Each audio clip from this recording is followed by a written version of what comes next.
Hello beautiful soul! Welcome back to my channel. This is my Ame from Japan, Kabayan Capricorn. This reading is for you. Tingnan natin ang iyong September 2026. Maraming salamat muna sa mga subscriber, new subscriber, cross-watcher. At sa mga bagong pasok dyan, welcome na welcome kayo sa bahay ni Ate Aimee. Sa mga nagpa-personal reading, marami pong salamat. Kung gusto niyo ng personal reading at energy niyo lang talaga, gusto niyo makuha natin, punta lang kayo dyan sa description below. Sa pinaka-YouTube ko, makikita nyo dyan yung aking FB link. Yan. Or ilalagay ko dyan sa aking screen. I-check nyo na lang din. Message nyo ako sa messenger para sa detalye. Sa details. Check nyo maigi kasi may nagagaya sa akin, ha? Para hindi rin kayo ma-scam. General reading, Capricorn, hindi mo to personal reading, ha? Vice versa. Sana makatulong sa inyo. Energy reading po tayo. Okay, we have the happiness. Ibig sabihin, may mga happiness situation o may ikasisiyakan na sitwasyon.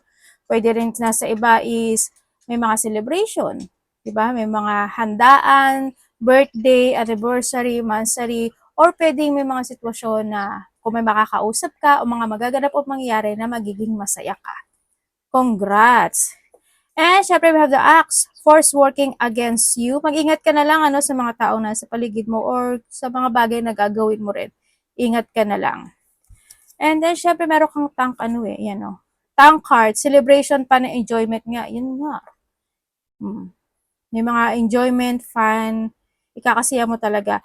Grapes, time to go out and have fun. Pwedeng doon sa point na baka kailangan mo rin na magbakasyon, mag-resting time, holiday, or pwedeng may mga resting time ka na, na doon sa point. Or baka may mga go-out situation. Baka you have a date, o kaya naman may mga pupuntahan ka na sitwasyon sa iba sa inyo.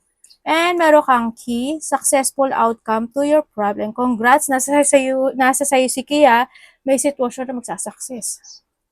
May sitwasyon na matatapos. Mas sila sa iyo yung key. Ibig sabihin, kung ano man yung gusto mong gawin sa buhay mo, the answer, fulfillment, change of decision, at saka kung ano man yan, nasa iyo lahat. Kasi ikaw yung may hawak ng key. Kumbaga, you have an ability. Meron kang ability na ma-achieve at ma-success o makamit yung mga bagay na gusto mong makamit. And Caterpillar, things will not always be this way. A change is coming. May transformation na magaganap po. Physically, emotionally, spiritually, pera, trabaho, or mga bagay pwedeng may mga difficulties o hardship ng buhay mo, matatapos na yun kasi andito na rin si overcoming problem, di ba? Congrats, but still, kasi ito magaganda yan eh. Tulad ng ano ba sa inyo, baka may mga go-out nga kasi di ba ito parang pagkabubot, parang hindi siya nagkakaroon ng freedom, di ba? Ganon. Baka this time is may mga go-out situation nga, celebration, fun, enjoyment, or paglaya sa sitwasyon. Pagtatapos o paglaya.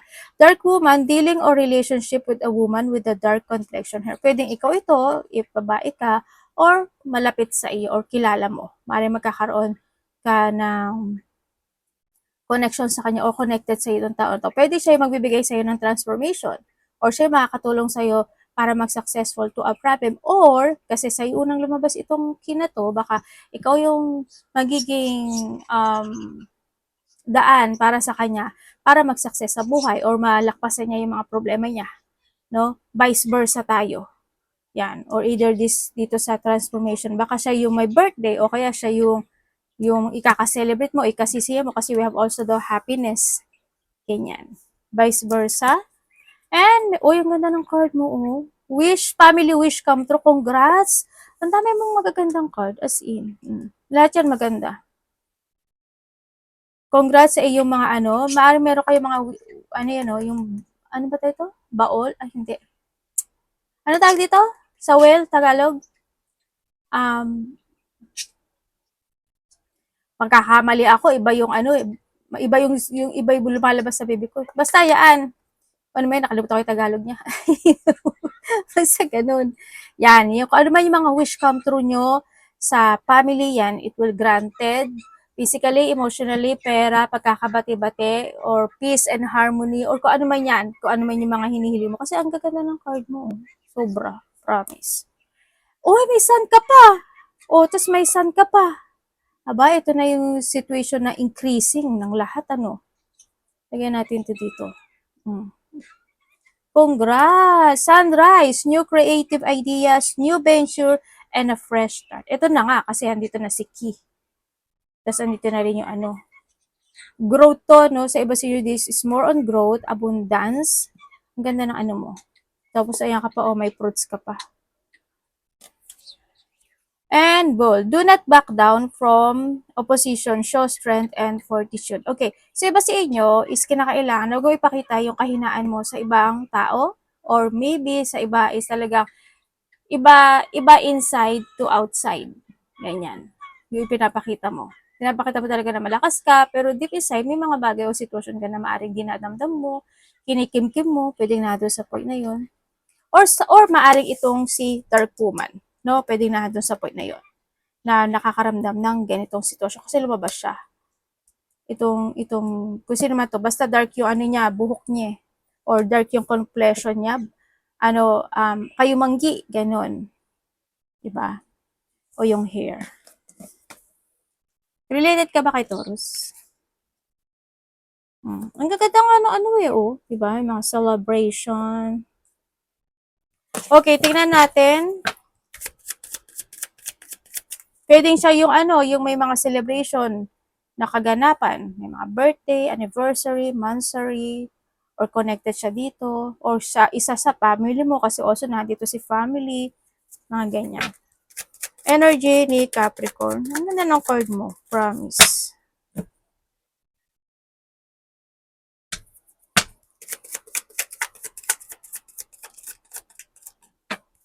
Energy po ni Capricorn. Devil! Okay, when it comes sa iyong energy, alam mo yung point na kahit na may nararamdaman ka na hindi maganda sa sarili mo, hindi ka ganun ka speak out. Kumbaga, parang eto si Bull, parang hindi mo ipinapakita. Halimbawa, pagod ka na, nahihirapan ka, nalulungkot ka, hindi ka showy. No, hindi niyo nakikita ko sa iyong energy, hindi ka showy as in. Kumbaga, siguro, may mga bagay na sinasarili mo na lang, ikaw na lang yung nakakaalam, mga ganyan. But still, you try to make it balance any situation into your life. Ganon. Handito rin yung point when it comes sa yung energy. Yung iba sa inyo is may mga pananakit ng ulo o pananakit ng paa. O kaya naman may mga nararamdaman kayo na pain, no, o sakit, no, kung saang aspeto ng buhay mo yan. Yan. O may mga bagay ka na nakakausap, naiisip, na ano ba to? Nakapagpapalungkot o nakapagpapa-worrying sa iyo, sa iba sa inyo. Sa iba naman sa inyo is nandun yung point na maaring may minamatyagan ka or meron kang ano man yan, parang may pagmamatyags para sa iba. Yun ang nakikita ko dito sa iba sa inyo. Tingnan natin yung ano mo ha. Pwedeng may nakakausap ka, may ginagawa ka na medyo toxic, medyo hindi maganda, medyo kasi medyo may may pagkatikom yung sarili mo eh. Yun na nakikita ko dito eh. Pwedeng sa iba sa inyo is nagkakaroon talaga kayo ng controlling when it comes sa yung emotions kasi nandito rin si Bull. Diba? Pwedeng nandun sa point na yun. Tingnan natin. Nai-stack at nai-stagnant kasi yung iba dito eh. Paring may mga bagay na ganun, na nai-stack ka.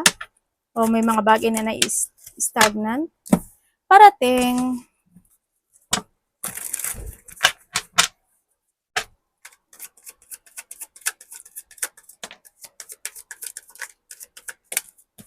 bakit anak? Ikaw na. May sigaw to si mami. Okay, parating sa iyo. Okay. Ano yan? Okay, parating sa iyo. Parating sa iyo is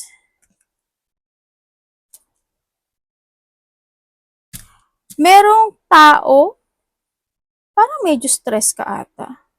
Pwedeng may tao na connected sa iyo or maybe ikaw ito or makakausap mo, gano'n na, kuhanin mo lang yung sa'yo doon.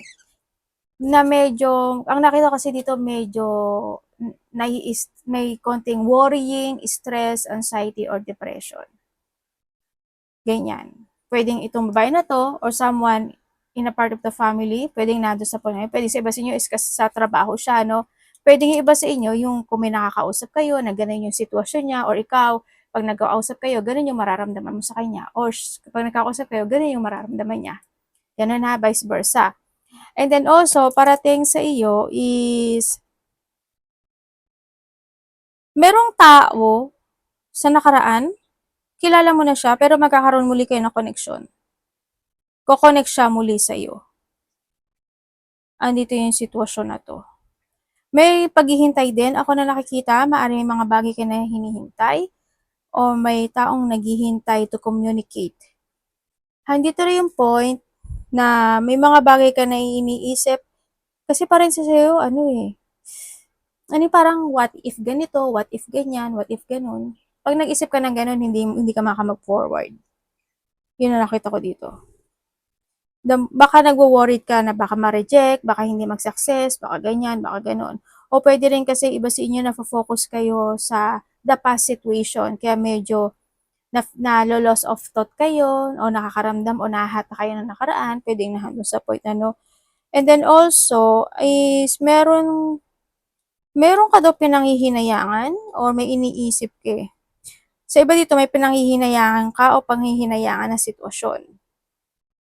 Tapos sa iba naman, meron ka daw iniisip. May iniisip ka na gusto mong ma-achieve sa buhay. Yun ang sabi. And ate ma-achieve. Yes, oo, ma-achieve siya. Sa iba dito kasi parang meron kang iniisip na gusto mong ma-achieve sa buhay para either sa family mo, either sa mga taong connected sa iyo o sa loved ones mo. Yun ang nakikita ko ha, na parang, hindi ko alam, parang may gusto kang ibigay, gusto kang ihilingin, or sila sa'yo, or siya sa'yo, parang ganun vice versa. Kasi may tao kasi dito na parang may hihingin, or may paipapakiusap, parang ganun, ako nakikita.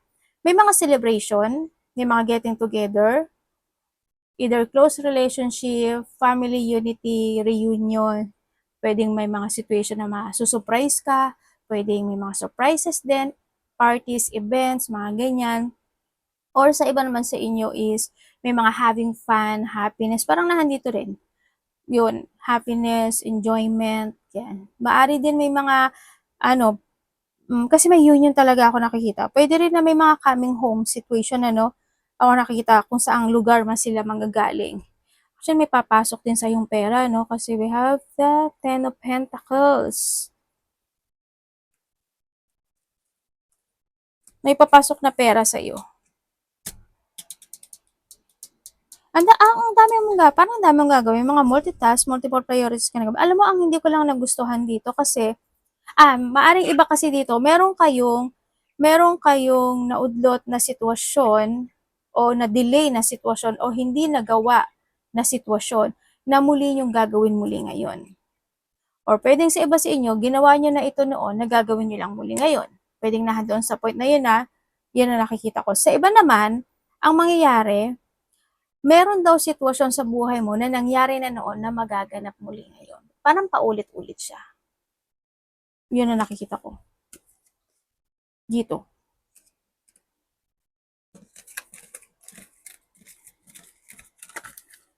Parang may tao na parang ayaw niya ng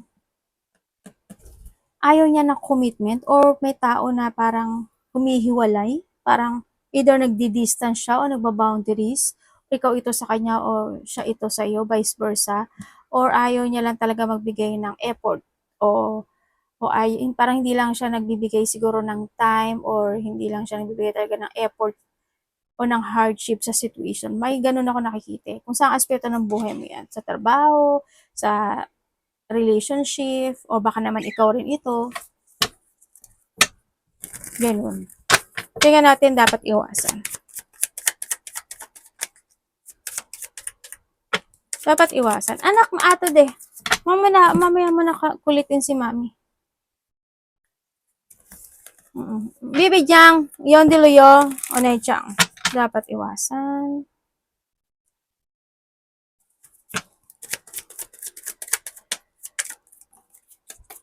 Okay. Okay, dapat mong iwasan. Iwasan mo yung mga bagay o sitwasyon na mababurnout ka. Siyempre, bago mangyari yun, iwasan mo na, di ba? Yung mapuprostrate ka bago mangyari, iwasan mo na. Kung mga bagay o sitwasyon, may mga bagay o sitwasyon na kailangan mo resolbahan mo na kasi pag hindi mo na resolbahan agad yun, mapoprostrate ka talaga doon, magke-chaos yun, di ma-anxiety ka, mababurnout ka, di ba? O, kailangan solusyonan mo na yun. If ever naman na may mga bagay, basta something, kung may mga bagay na need to fix, to recover, to heal, gawin mo para, kasi at the end, ikaw din ang mahihirapan, di ba? Iwasan mo yun. Dapat always think advance, di ba? And then also, ma-out of control, magkaroon ng pagpapaliban, ma-stagnant, at ma-lack of energy. Ganyan. Iwasan mo rin is yung mga sitwasyon na mapapagod ka. Hindi ko naman sinasabi na huwag ka magtrabaho, hello. Hindi ganun, ha? Iba yun. Halimbawa, nakikipag-usap ka, parang nonsense sa situation, di ba? Nag-uusap-usap kayo pero hindi naman kayo nagkakaintindihan. Di ba? Yung mga ganun. Tapos ingat ka rin sa mga salita mo. Salita mo, decision mo, action mo, movement mo. Mag-ingat ka dyan.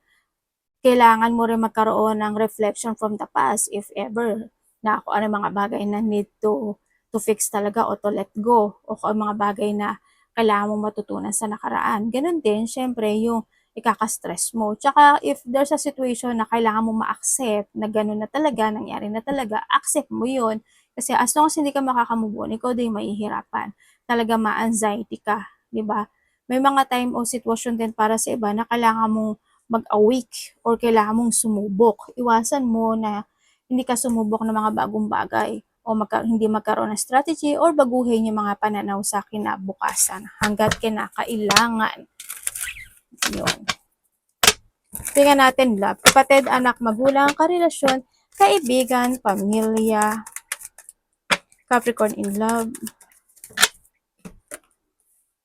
Tsaka kapag kailangan mong pahinga, magpahinga ka. Okay? Kasi yun yung ano mo yun yung ikaka-charge mo Siyempre, kailangan mo rin mag-charge. Para tayong battery. Alam mo yung kailangan pang naubos na yung battery mo, mag-charge ka.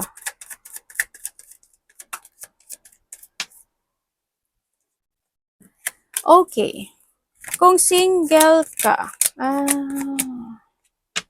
okay, kung single ka, maring, ganun.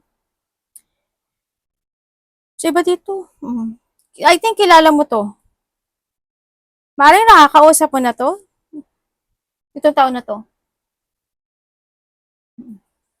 Yun ang sabi dito. Maring nakakausap mo na siya, or maaaring nagkakaroon ka ng choices, or may mga iniisip ka from the past situation na gusto mo kumonek sa'yo, pwedeng nandun sa point na yun. Pero ilan to? Isa, dalawa? Isa, dalawa? Isa or dalawa? Pero isa dito, choices ka pala, or maybe pwede rin kasi ikaw yung nag-choice, nag-choose. Pero dito kasi, isa sa inyo, either ikaw yung pinamimilian, or ikaw yung namimili. Kasi may option. Ako nakikita dito. Huwag ka lang pabigla-bigla. Okay? Kasi pag naging pabigla-bigla ka, ay iba LDR. Nako. Iba dito kung sa internet nyo lang to nakita or nakausap nyo lang at bumalik lang. Nako po, ingat ka. Well, basta wag lang pabigla-bigla ha. Kasi mukhang dito sa sitwasyon na to, medyo may lihim. Tapos, merong unfinished business. May mga bagay pa talaga na malalaman ka pa dapat sa kanya. Okay, sa mga nagkahiwalay. Sa mga nagkahiwalay, oo, nagkaroon na pag-iwalay. Tsaka alam mo naman din na siguro nagsalita ka na rin or pwedeng alam mo na rin, alam mo naman daw yung reason talaga kung bakit kayo nagkahiwalay. Hindi lang na kasi ng lalaki ng babae siya, hindi. Minsan kasi 'di ba may mga times na hindi natin maamin na may kasalanan din tayo. Na nagbago yung natin kasi may kasalanan din tayo. Kaya kailangan natin maging open-minded sa mga bagay o sitwasyon natin sa buhay natin na hindi lang yung isa ang may kasalanan. May kasalanan ka rin. Ganun. Kasi ang sabi dito, alam mo bakit. Alam mong bakit kayo nagkaiwalay. Yes, oo, nagkaroon siya ng interest sa iba, nandun sa point na yun. Oo, dumating yung time na isa sa inyo sobrang napagod na rin talaga o baka naman LDR din naman kasi kayo. Yun ang nakita ko. Tapos parang siguro is nalaman mo rin para sa iba baka ito is may karelasyon na or may family na o kaya naman sa iba sa inyo is andun yung point na may mga nilihim din siya. Yun ang nakita ko dito. Kasi naging hot and cold itong relationship na to, no, sa nakita ko dito. Pero ang nakikita ko kasi dito is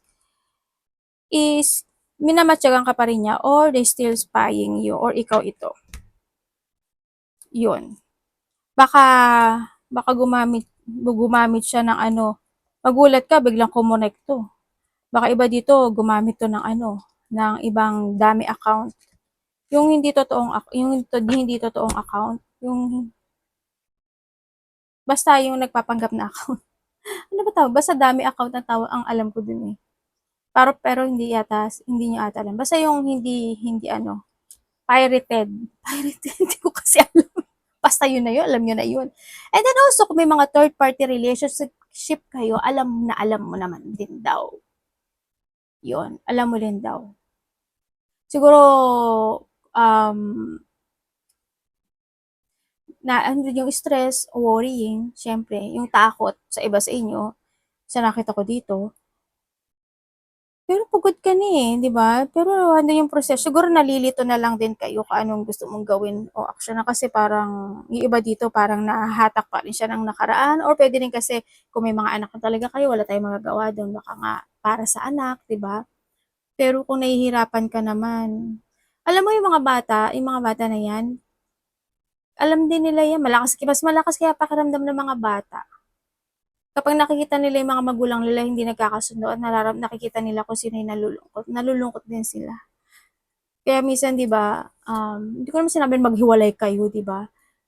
Kumbaga, ang akala niyo kasi kayo yung nagsa-suffered, hindi. Yung mga bata ang pinaka number one na nagsa-suffered kapag nagkaroon ng third party ang karelasyon.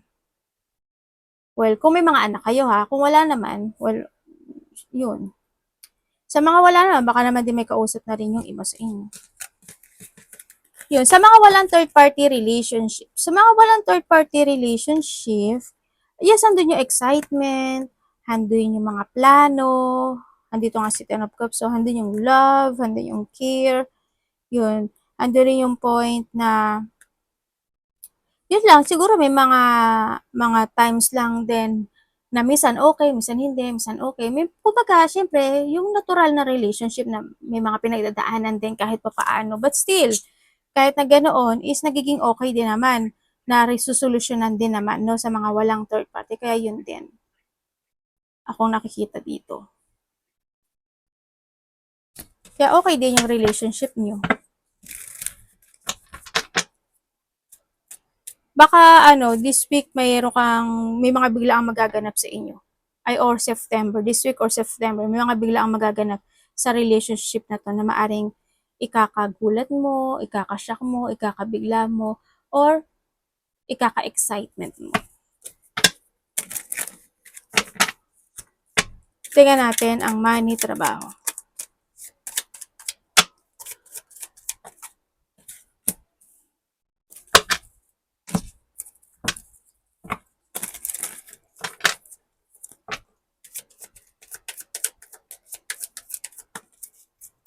Okay, sa money, trabaho mo, kung wala kayong trabaho, lakasan mo daw yung loob mo kasi may darating daw na offer sa'yo or baka naman may nag-o-offer na talaga sa'yo, binabaliwala mo lang daw. Kasi yun daw yung makaka-good para sa'yo, yung offer na ito. Yun. O kaya sa iba sa inyo is, siyempre sa mga paghahanap ng trabaho is may mga bagay kayo na kailangan yung baguhin sa sarili niyo. Baka naman kasi nasa dati niyong trabaho eh palaaway kayo, 'di ba? O may kumbaga or maybe kung ano man yung mga ano kasi may mga sinasabi dito na may mga bagay ka rin na kailangan mong baguhin sa sarili mo or pagbabago or pwede rin kasi na ayaw mo na ng dating trabaho mo, na iba naman yung gusto mong i-try na trabaho, ibang style, ibang company, ibang ginagawa, pwedeng nandun sa point na yun sa iba. Basta maging very creative ka lang daw at kasi, anya si Star, oh. may opportunity talaga na para sa'yo, na ibibigay siya sa'yo. Tsaka wag mo daw i-ignore kasi nagbibigay ata siya sa'yo ng sign, pero parang maaring iba sa inyo ini-ignore mo o nire-reject mo or hindi mo lang din napapansin, no, sa iba sa inyo. Kaya focus to a sign. Yan. And then, sa may mga trabaho diyan, sa may mga trabaho, ang nakikita ko naman dito, na siguro nandun lang din sa point na may konti lang naman na dissatisfaction pagdating sa trabaho mo. Pwedeng sa company mo o sa mga nasa paligid mo. Pero you are more alone sa iba, no? Siguro mas nagpo-focus ka talaga sa trabaho mo. Andun naman yung lakas at yung strengths mo, hindi naman pagkokontrol mo at saka patient mo pagdating sa trabaho mo. Yun nga lang siguro, kumbaga, baka rented ka na rin naman sa paligid mo, di ba? O as okay yun, di ba? Nandun sa point na yun. Kung nagkaroon man ng mga hindi magagandang situation in the past, this is magkakaroon dito ng pagbabago. Kumbaga, mas magiging, mararamdaman mo yung magiging okay yung trabaho mo ngayon, ganyan, mas magiging good siya, yan. And then, sa pera mo naman, sa pera mo, ang nakikita ko dito is, sa iba sa inyo, baka may hinihintay kayo, o kaya naman is, kung may mga magbayad ng utang, o kaya naman is may hinihintay pa kayo ng mga ibang opportunity na gusto nyo, ganyan. Sa pera po, mas magiging maganda ngayon. Kasi it's more on going toward siya sa pagbabago na sitwasyon. Ibig sabihin, mas lalakas ngayon. Either lalakas ngayon yung kita mo, mas madadagdagan yung kita mo, ganyan. Yun ang nakikita ko sa'yo dito. Tsaka syempre, sa pera mo, nakikita ko naman yung pagkocontrol mo this time, yun. Ang nakikita ko dito, kung maganahan din yung New Horizon situation, maaring iba sa inyo is may mga collaboration, dealing, partnership, o kaya naman talagang meron ka ng iniisip o pinag-aaralan to growth more pagdating sa pera mo, pwedeng naando sa but still handun yung growth. Ako nakikita, baka may mga creativity rin kayo na gagawin para sa iba. Yan, may mga recognition, no, pagdating sa trabaho and pera sa nakikita ko dito. Baka iba dito may mga meeting, parang meeting or may group of person kasi ako nakikita. Hindi ko alam kung magkakaroon kayo ng mga pag-uusap-usap or meeting or something, parang ganun. Sa iba ganun. Or pwedeng mga kasamahan mo lang sa trabaho, baka magkikita-kita kayo, mga ganun. Pero mas magiging maganda ngayon yung iyong kaperahan. Mas mararamdaman mo yung pagbabago niya ngayon. Ang gaganda nga ng mo, may mga success kasi ako nakikita sa'yo. Baka iba, may mga makakatulong sa'yo. Para mas more mag-success yung pera mo. Baka may mga support system, mga susuporta o susuportahan mo, ganyan. Arigato namaste, God bless.